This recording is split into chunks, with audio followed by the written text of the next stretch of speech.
Hello and welcome back to another live broadcasting of the Entertainment Roundup. I'm J77. A couple of stories I want to talk about, keeping it in the low minimum today. My partner, of course, is not here. She is recovering from a cold, which I have basically just recovered from due to the bad weather we've been having. It was 7 degrees outside one day. Now it's 13 degrees now. You know what's going to be when I leave Starbucks once all is said and done. But nevertheless, we still have a show to do. I got a couple of stories I want to talk about.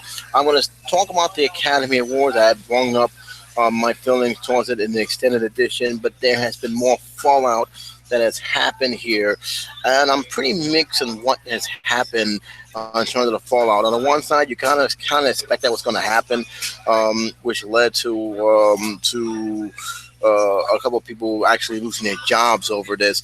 But it is also the stuff that actually happened even after that stuff has happened, and I think a lot of people who's involved with this have either is taking this way too seriously. Again, I can understand it. La La Land, the cast and crew behind that movie was a bit of embarrassed because they was announced the winner only a few minutes later to be told that there was a mistake. I can understand what was going on, but to have this situation to the point where a guy now have to have security because of what happened, come on, guys. That's pushing it over the line. First of all, it wasn't like a lot of people cared about the Academy Awards anyway. A lot of the film that was nominated, not many people saw it, and probably the only reason why people are riled up about it now is because of what has happened. The aftermath. People have been talking about the aftermath all throughout almost the last 4 days. It's finally had died down, of course, but it has been a hot topic. And if anything, I'll tell you right now, the Academy may feel upset, but this is not exactly a bad thing because at least it got them to talk about the situation more so than anything else. Well, PwC, the accountants who is in charge of this of the lettering and organizing the awards, have taken it seriously. They have investigated, and they have banned Brian Callahan and Martha Riggs from doing any future shows for the Oscars. According to the article which I have here, it goes right in Pacific here. It says here that Charlie Bone Isaac, the president of the Academy of Motion Pictures Arts and Science, said Brian Callahan and Martha Riggs will not be returning to the awards. The pair from PwC were supposed to have been taking care of the envelopes that contains details of the winners, but gave out the wrong one with the biggest award that night. Of course, Warren Beatty was the one that gave the wrong envelope to. He actually stalled. Faye Dunaway, who took the envelope, have actually had read the envelope that says La La Land. She didn't actually read the full thing. She just looked at it. La La Land, there to go, which led to a whole big mix-up and a whole big confusion. Warren Beatty, of course, tried to explain what was happening, but this led to a lot of other things that's behind it. It led to Warren Beatty, and the article continues, that and Faye Dunaway telling millions of viewers that La La Land won Best Picture rather than actual winner Moonlight. The producer of La La Land then began giving their acceptance speech before officials were able to correct decisions and invite the cast and crew to a low budget film on stage to collect their award. Mr. Bone Isaac said the Academy relationship with the PwC was under review. So it's not just these two guys, it's just the whole entire thing, the whole entire board in general. Here's the thing about this. The reasoning behind this whole thing is, and this is why it's pretty much why I can understand somewhat how this confusing it happened. The pair was tweeting. They were showing photos of actors, one of them being Emma Stone, in the backstage minute before Best Picture was handed out. So again, they wasn't on their P's and Q's. They pretty much got distracted immediately, and that one distraction led to a whole bunch of hoopla that lasted pretty much well beyond 5 minutes. With that being said, Ms. Wanda said the distraction was the cause of the Academy was blunder in 89 years. So they're embarrassed. I found it hilarious. I think a lot of people found it hilarious. The Academy has apologized to the Australian movie producer it incorrectly showed during the Sunday's Oscars. in a memorial stele. The statement said the Academy extends its deepest apology to John Chapman.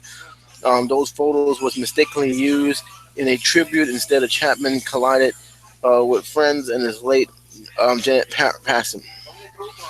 So there's a whole lot of stuff going on with this, and I'm gonna be very straightforward here.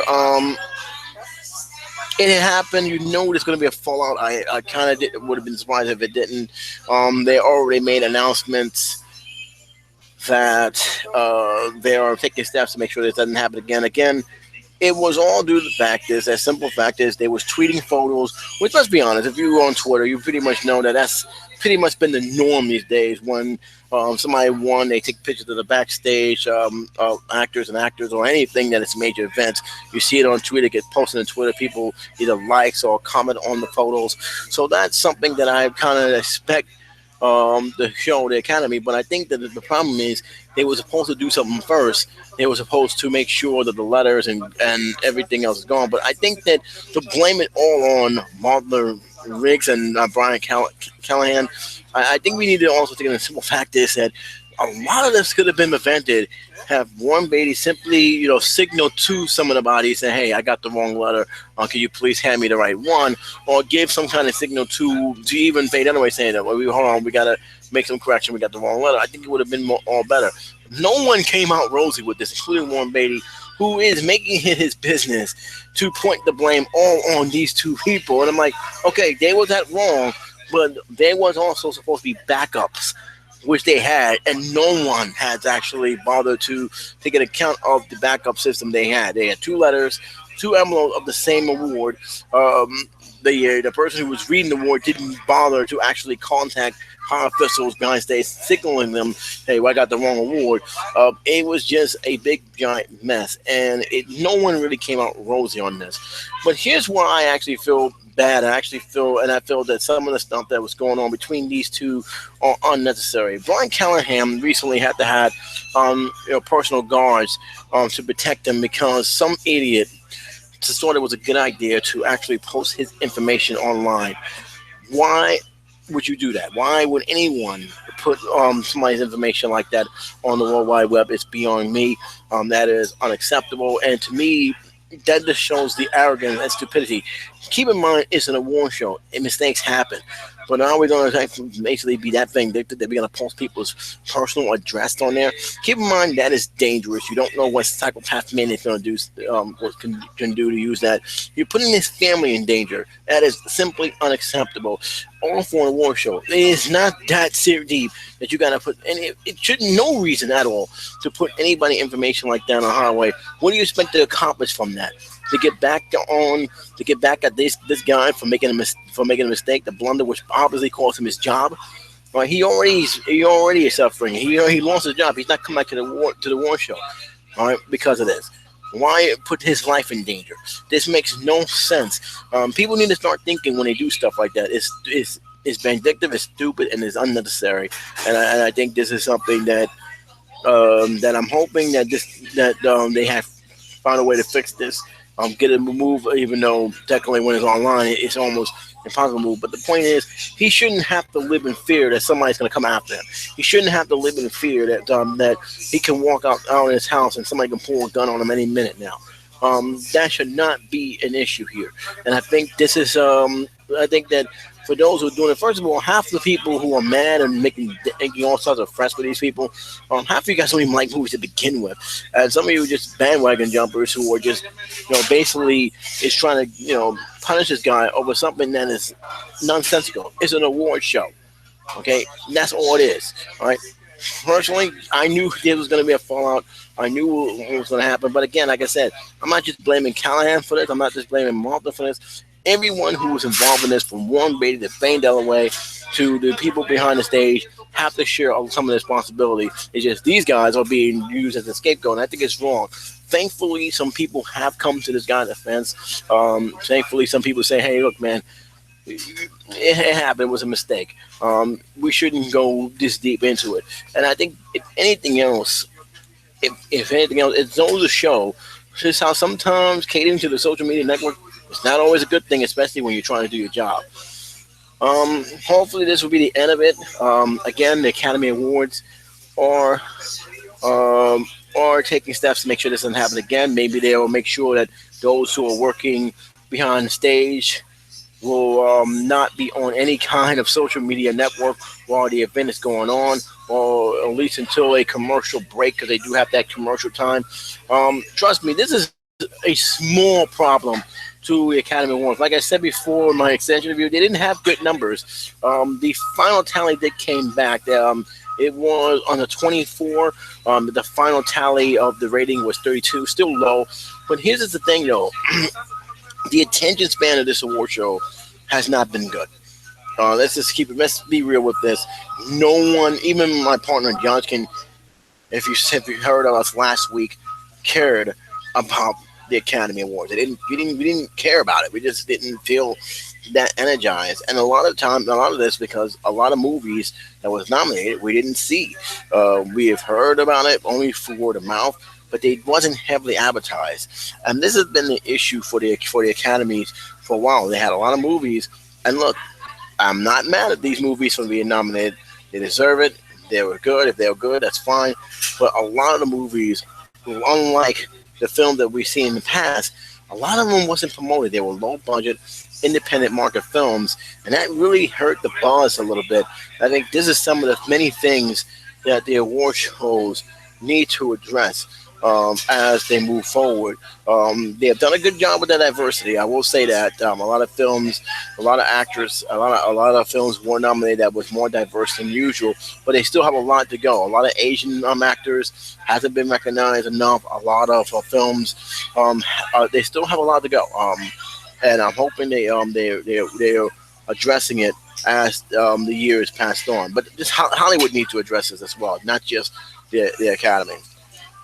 So let's move on to the next story here. I don't want to stay stuck with that, but I just felt the need to talk about because threats like that should not be accepted at all.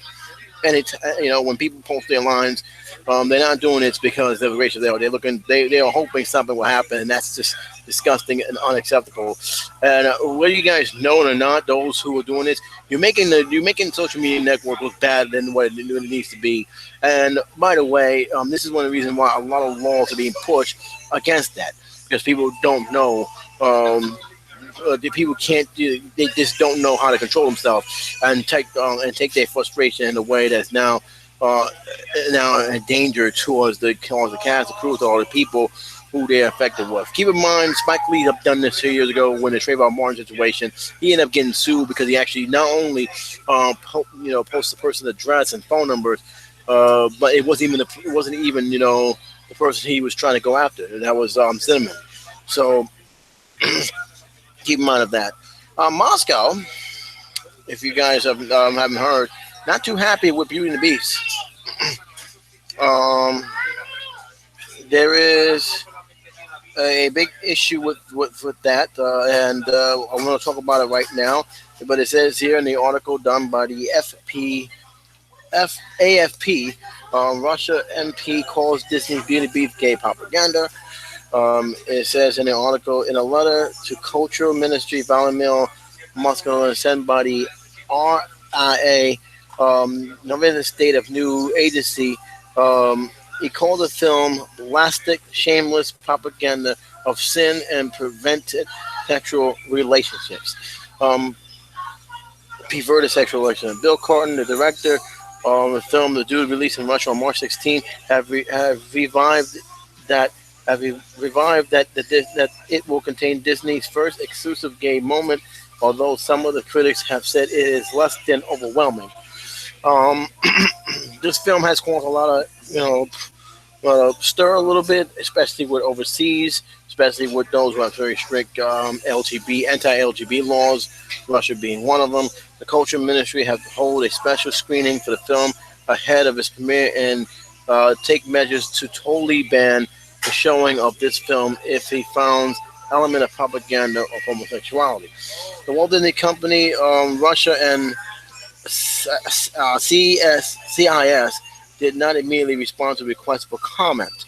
Olin became a member of the National Parliament for ruling United Russian Party last year after serving as a regional lawmaker in his home city of St.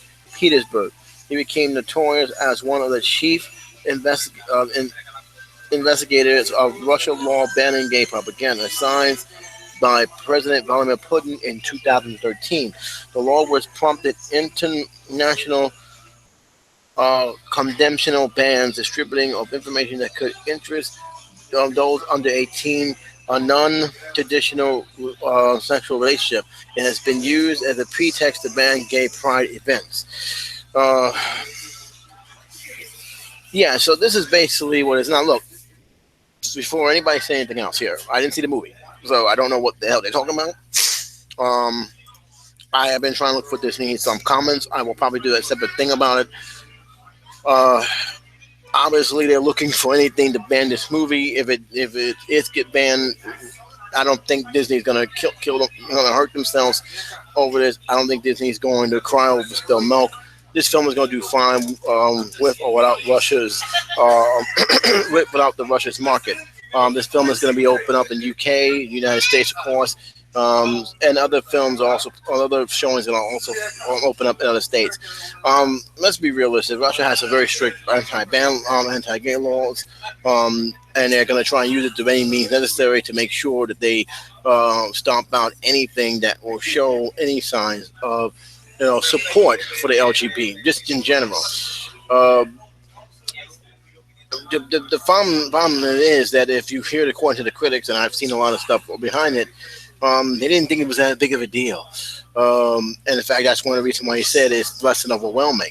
Um, I'm kind of surprised it's actually in a movie like Beauty and the Beast, but then again, Beauty and the Beast has been on the fire for a lot of things in the animation series, so here it is. I mean, it's to me, I don't. I think they're making a big stink out of nothing. I think this is their way of trying to stomp out people who sexuality is different from theirs, or they believe in that traditional marriage thing. I just think this is more of a way of anything, whether it's big or small. They're going to basically remove it, censor it, get rid of it. Bill Curtin, he doesn't seem to be concerned about it from what I've read. Disney, again, I don't think they're going to cry over spilled milk if they do get banned. The movie's going to be released. The movie's going to do what they're going to do, and that's pretty much it. So, I just think I think that the Russian government is making too big of a deal over nothing. But then again, you got to remember who's running it.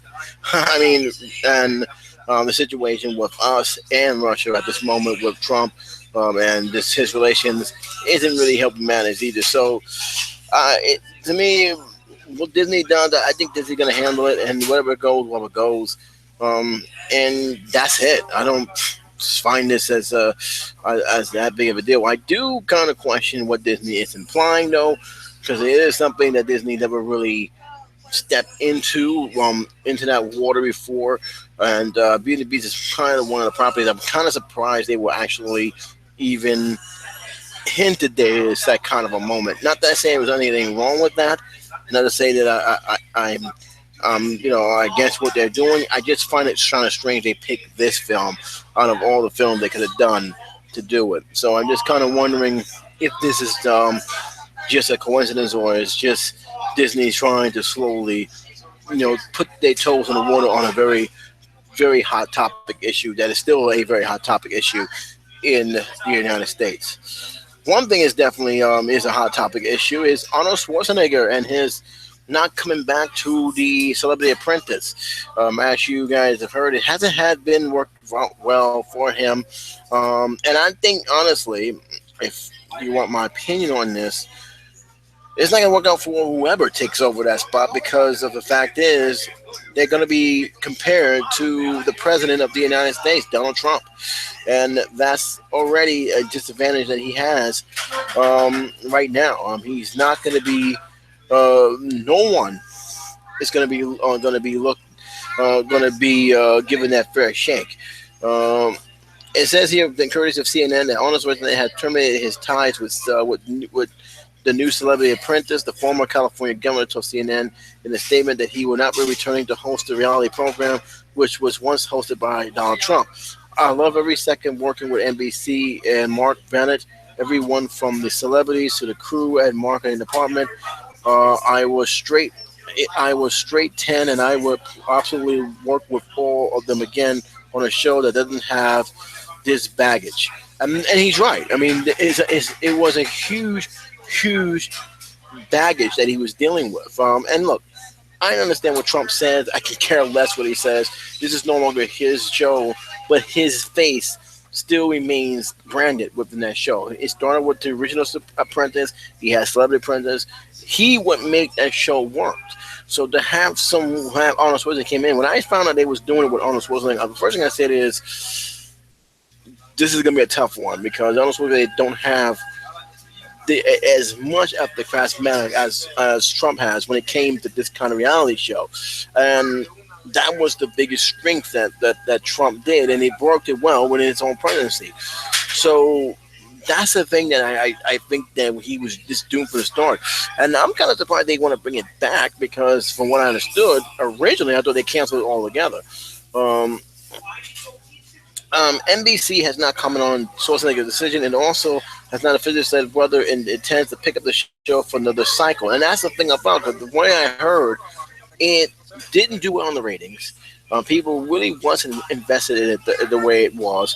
And so I figured, okay, maybe it will not do well. And according to the article, again, it says Schwarzenegger's decision came after his debut season of the rebranded Celebrity Apprentice drew a modest number for NBC. The series premiered back in January with a 4.9 million viewers, who is also being Trump instead of running the government he's supposed to, marked the low ratings as last month National Prayer Breakfast asking the crowd to pray for Arnold. Arnold responded in a video, "Hey Arnold, I have a great idea. Why don't you switch jobs?" He said. Now keep in mind this is actually a kind of good job because one, we all know for those who is running for government, he actually wanted to run for president of the United States of America, and unfortunately, he couldn't do that not because of any scandal at the time, and I say at the time because this was before all those scandals came out, but because he was not an American citizen born here. In case you guys have not known, if you are not an American citizen, you cannot run for president. You have to be an American citizen. I believe the age has to be at least 36 years of age, and I believe you have to be in this country for 10 whole years. You can't leave the country for a whole year and then come back and run for president. That is something that is actually in the amendment. If you guys search it, it's actually very interesting. But Arnold Schwarzenegger had for a while wanted to run for president. You take over TV because you're such an expert of ratings, and I'll take over your job, and then people can finally sleep comfortably again. This is what Schwarzenegger said. Schwarzenegger Parker makes it already unlikely Celebrity Apprentice renewal even less likely. Again, if you're going to bring it back, and look, if they bring it back, fine. So be it. We got to bring somebody who's going to be just as charismatic or even more charismatic than Trump was, because Trump is the show. I mean, like it or not, I know they had a big fallout. I know he, parted ways with them with the Apprentice and Southern Apprentice. But we got to be honest here. He is the show. Right? When you think of Celebrity Apprentice or the Apprentice, the original, you think of Trump, no one else. So I just think, again, this is just a matter of him being there at the wrong time, especially when the show has, it's like it's being rebranded with the hopes that he has enough charismatics to do it. So then they took over the hosting duties for the 11th Leaf Apprentice franchise following the departure of Trump, who hosted it from 2008 to 2014. Trump stayed on as an executive producer for the show. Schwarzenegger was hired back in September 2015. The new Celebrity Apprentice wrapped up its season last month. American Ninja Warrior host Matt Lemon was crowned the winner. All right, so again, if you bring it back, fine. I got no beef with that. I hope it does well. But keep in mind, you need to find someone who can overshadow Donald Trump. because he is the show. Always has been, always will be. And if you can't do that, it's best to leave it alone. It's best to leave it alone because no matter who you put in there, is going to be compared to him. Whether you like Trump or not, whether you think he's going to make a great president or not, one thing you got to say is he was entertaining as the person behind the desk in the Apprentice franchise, and that's just the sad truth of it. He's pretty much the Peter Stellars of that show. You can't just put somebody on there and expect people to follow him. The fan base is not the same, which they have found, which NBC has found out. Something similar to NBC happened with the Tonight Show when Conan O'Brien took over for Jay Leno, yet they kept Jay Leno around. It was a disaster. Um, this is something. Now, I'm not saying this was a disaster, but they should have realized, hey, Trump is more popular than what you realized when it came to the Apprentice series. And that's it. That's all today for guys. I'm not going to go too deep into the entertainment world. It's been a very quiet overall event. I will say this. I wish Beyonce all the luck in the world. She has recently have stopped touring because she is due to have twins in a few months, and the doctor said she needs to cut her timing her schedule in half. Keep in mind she does a lot of touring. She does a lot of entertainment, and they said that she needs to basically take it easy, especially when she's carrying not one but two little bundles of joy in her belly. So that's something that is I want to say congratulations to as well. So that's pretty much. After that, that's pretty much all I got to say about that. Am I going to check out the new show the new documentary that's coming up on Netflix with that is being produced by Sean J.C. Carter? I probably will. I actually am looking forward to seeing that. I'm looking forward to seeing a lot of stuff that's happening. I did see the Deadpool trailer. My friend from Canada. I actually think it's not that bad. I actually am looking forward to seeing that movie. It definitely picks up the feel and the magic of the first film, and I'm hoping that they continue that and step it up more. The trailer doesn't show too much. It's him pretty much poking fun of Superman and basically trying to change his outfit, only to not come out in time to saving a man who was robbed. It's a comedy. It's pretty much a cold, dark comedy, but this is Deadpool. I think the message is very, very, very, very clear that you're not seeing a superhero film. You're seeing an anti-hero film or an anti-villain, if you want to call it that. But I'm glad they're sticking with that particular style and not moving forward from that. I am a little concerned about the incident because, if you know, there was creative differences between the original director and Ryan Reynolds. Both of them had different views on how they should take the film forward, but hopefully this will not affect the film with the new director in charge. One thing for sure, Ryan Reynolds looks like he's having a good old time with this. This is his comeback film, if you want to say a comeback franchise, and he is having a ball with this as he moves forward. So. That's pretty much it, guys. As always, you can leave your comments in the comment section. Hopefully, my partner will be back here. We'll have more stories for you to talk about in the upcoming episode. But until next week, this is J77 saying take care, be safe. I'll talk to you soon. Bye-bye.